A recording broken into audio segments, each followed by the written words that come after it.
నర్సీపట్నం మండలం ధర్మసాగరం గ్రామంలో జరుగుతున్న ఉపాధి హామీ పనుల్లో ఎటువంటి అవకతవకలు జరగలేదని జనసేన పార్టీ నర్సీపట్నం నియోజకవర్గ ఇన్ఛార్జ్ రాజాన వీరసూర్యచంద్ర స్పష్టం చేశారు. నర్సీపట్నం మండలం ధర్మసాగరం గ్రామంలో జరుగుతున్న ఉపాధి హామీ పనులను శనివారం జెడ్పీటీసీ సుకల రమణమ్మ, ఎంపీడీతో ఉషశ్రీ, ఏపీఓ, మండల టీడీపీ అధ్యక్షులు సుకల అప్పలనాయుడుతో కలిసి పరిశీలించారు. ఇటీవల ఇక్కడ జరుగుతున్న ఉపాధి హామీ పథకంలో పనుల్లో దొంగ మాస్టర్లపై కొందరు ఫిర్యాదు చేయడంతో శ్రామికులతో స్వయంగా మాట్లాడి నిజాలు తెలుసుకున్నారు. ఈ సందర్భంగా సూర్యచంద్ర మాట్లాడుతూ ఇక్కడ జరుగుతున్న ఉపాధి హామీ పథకం పనుల్లో ఎటువంటి అవినీతి అక్రమాలు జరగలేదన్నారు. కొందరు కావాలనే కూటమి ప్రభుత్వంపై చెడ్డ పేరు తెచ్చేలా కొందరు తప్పుడు ఫిర్యాదులు చేస్తున్నారని దుయ్యబట్టారు. శ్రామికులతో స్వయంగా మాట్లాడిన తర్వాత ఎటువంటి అక్రమాలు జరగలేదని స్పష్టమైందని పేర్కొన్నారు. జెడ్పీటీసీ సుకల రమణమ్మ నింద ఆరోపణలు చేయడం మంచి పద్ధతి కాదని హెచ్చరించారు. గత ప్రభుత్వంతో పోలిస్తే ప్రస్తుతం ఉపాధి హామీ పనులు మరింత పారదర్శకంగా జరుగుతున్నాయని, గ్రామీణ ప్రాంతాల్లో రైతులు, శ్రామికులకు ఉపాధి హామీ పనులు ఎంతో మేలు చేస్తున్నాయని తెలిపారు. కేంద్ర రాష్ట్ర ప్రభుత్వాల సమన్వయంతో గ్రామీణ ఉపాధి అభివృద్ధికి ఉపాధి హామీ పథకం కీలకంగా మారిందన్నారు. ప్రస్తుతం 125 రోజుల పనిదినాల కల్పన ద్వారా పేద కుటుంబాలకు ఉపాధి భరోసా లభిస్తోందన్నారు. రోజుకు 305 రూపాయలు చెల్లించడం జరుగుతుందన్నారు. చెరువుల పూడికతీత, కాలువల శుభ్రత, గ్రామీణ రహదారుల అభివృద్ధి వంటి పనుల ద్వారా గ్రామాలకు శాశ్వత ప్రయోజనం కలుగుతోందని పేర్కొన్నారు. ఈ కార్యక్రమంలో కూటమి నాయకులు, ఉపాధి హామీ పథకం సిబ్బంది పాల్గొన్నారు.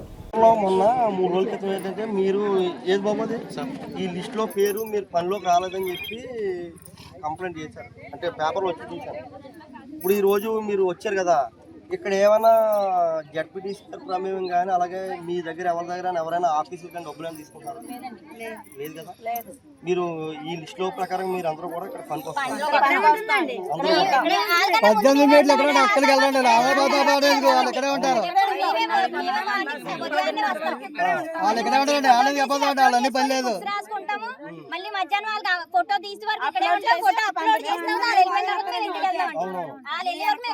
ఇది ఇదంతా కావాలని చేసి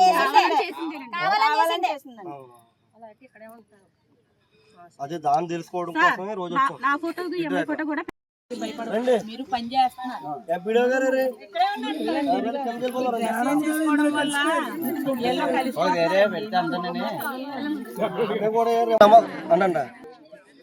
నేను గత 3 రోజుల క్రితం ఒక న్యూస్ పేపర్లో ధర్మసాగరంలో చాలా మన పవన్ కళ్యాణ్ గారి శాఖలో చాలా అవినీతి జరుగుతుందని చెప్పి పేపర్లో చూడడం జరిగింది. అయితే ఈరోజు ఏపీఓ గారు, ఎంపీడీఓ గారు కలిసి ఈ యొక్క శ్రామికులు ఎవరైతే ఉన్నారో వాళ్ళందరి దగ్గరికి వచ్చి ఏమైనా ఉపాధి హామీలో అవకతలు జరిగాయని అడిగితే మేమందరం కూడా ఈ లిస్ట్ ప్రకారం మేమందరం కూడా పనిలోకి వస్తున్నాము. ఎటువంటి ఇందులో రమణమ్మ గారికి ప్రమేయం లేదు. అలాగే మాకు ఎవరైతే మేము వెళ్తున్నామో అందరికీ కూడా 305 రూపాయలు మాకు పనిదినం పడుతుంది. అయితే ఒక విషయం ఉంది, కొంతమంది ఉదయం వచ్చి వెళ్ళిపోతున్నారు. దాన్ని ఎంపీడీఓ గారి దృష్టిలో కూడా పెట్టి అది కూడా రిపీట్ కూడా చేస్తామని కూడా చెప్పాం. ఇక్కడైతే ధర్మసాగరంలో ఎటువంటి ఇది లేకుండా ఇది కావాలని ఈ కూటమి ప్రభుత్వానికి చెడ్డ పేరు తెచ్చే విధంగా ఉండడానికి తెచ్చారు తప్ప ఇందులో ఎటువంటిది లేదు. సోయాన ఎవరైతే ఉన్నారో ఈ లిస్టులో పేర్లు వాళ్ళే ఒప్పుకున్నారు. ఎంపీడో వీళ్ళందరూ సమీక్షలో కూడా ఎటువంటి ఇక్కడ తప్పు జరగలేదు. కొంచెం నేను కూడా మీడియా సోదరులు కోరుకునేది ఏంటంటే వాస్తవాలు కూడా తెలిసి రాయాలి. ఎవరో కొంతమంది ఇచ్చినంత మాత్రాన ఇక్కడ ఈ కూటమి ప్రభుత్వానికి చెడ్డ పేరు తేయడానికి పవన్ కళ్యాణ్ గారికి అలాగే స్థానిక స్పీకర్ గారికి చెడ్డ పేరు తెచ్చే విధంగా ఇలాగ అవుతుంది. దీన్ని దృష్టిలో పెట్టుకొని మేమే డైరెక్ట్గా ఫీల్డ్లోకి వచ్చి ఇవాళ ఆ యొక్క శ్రామికులతో మాట్లాడి తెలుసుకుని నిజాలు ఈరోజు తెలుసుకోవడం జరిగింది.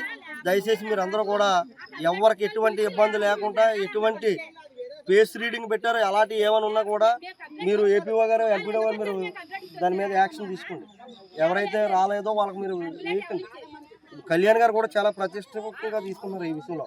మేము కూడా పవన్ కళ్యాణ్ గారు ప్రతి చెరువు దగ్గరికి వెళ్ళి శ్రామికులు ఏం చేస్తారో తెలుసుకోమని కూడా వెళ్తున్నాం. దయచేసి మాత్రం అలాంటిది మళ్ళీ రిపీట్ అవ్వకూడదు. ఇక్కడ ఎటువంటి జరగలేదని చెప్పి కోరుకుంటూ మీ అందరికీ కూడా పేరున ధన్యవాదాలు తెలుపుకుంటున్నాను.